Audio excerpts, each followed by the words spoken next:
describe him to me. And Muslims, look at the description of your Rasul. And for some, this would be the first time you hear what your Prophet looked like. I saw a man of striking appearance.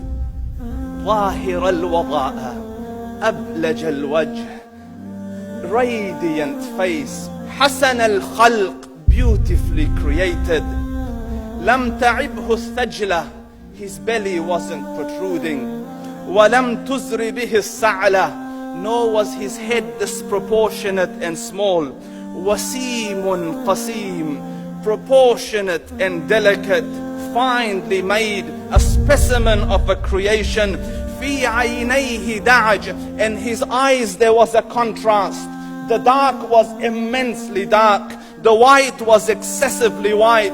وفي أشفاره وطف, and his eyelashes were long. وفي صوته صهل, and in his voice was a natural echo. وفي عنقه سطع, and his neck was elegantly long. وفي لحيته كثاثة, his beard was full and thick. أزج أقرن, his eyebrows were arched, but they were not joined, it was separated. In صمت فعليه الوقار, when he was silent, dignity covered him.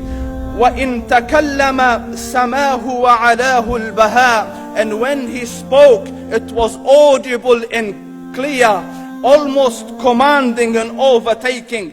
أجمل الناس وأبهاهم من بعيد, from afar the most striking and outstanding in appearance. وأحسنهم وأجملهم من قريب, and when he came near, the best of them and the most handsome of them in closeness. حلو المنطق, such an exalted and sweet level of logic. Like when he used to speak, it was so coherently logical, it was smooth and easy to understand. فصل لا نزر ولا هذر, he was to the point, not excessive, nor too short. كأن منطقه خرزات نظم يتحدرن, his logic, his utterances, his words were like jewels coming out of a necklace, calculated, polished, one after the other, it would flow magically. ربعة, he was medium in height. Your eye didn't have to strain to look up at him, nor was it tedious to look down at him. He was a comfortable sight to look at. له رفقاء يحفون به, he had friends, the people that were with him, they were working around him to try to serve and protect him.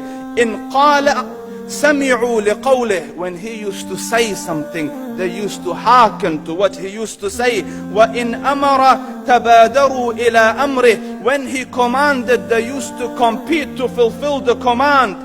This is Muhammad Rasulullah. This is Muhammad Rasulullah. Anas ibn Malik says, he says, I came out one night, I came out one night, it was the full moon night.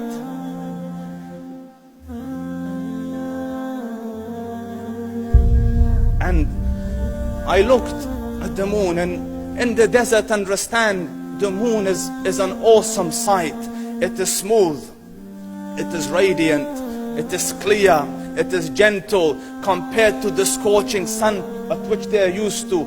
So the moon was the epitome of beauty. So he says, I came out at a full moon night and I looked at the moon and I saw it, beautiful, handsome. So I said, let me go see if the moon is more handsome or my Prophet is more handsome. Let me see if that is more beautiful or the Prophet is more beautiful. So I went and I saw him standing afar.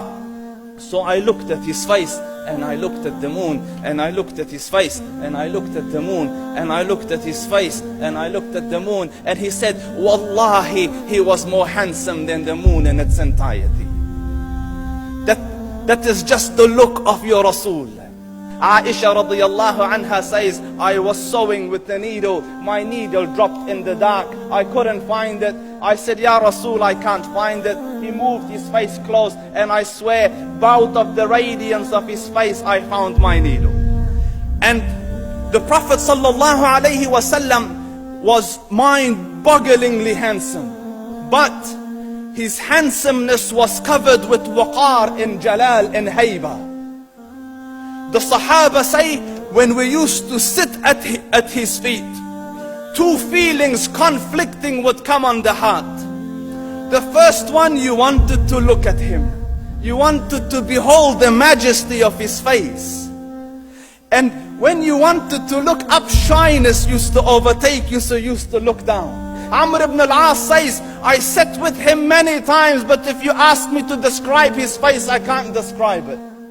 I wouldn't be able to look up to him ijlalan wa ta'zeeman. I couldn't look up at him. And that is why he didn't have the problems that Yusuf alayhi salam had. Because it was difficult to penetrate the awe and the splendor of the Rasul.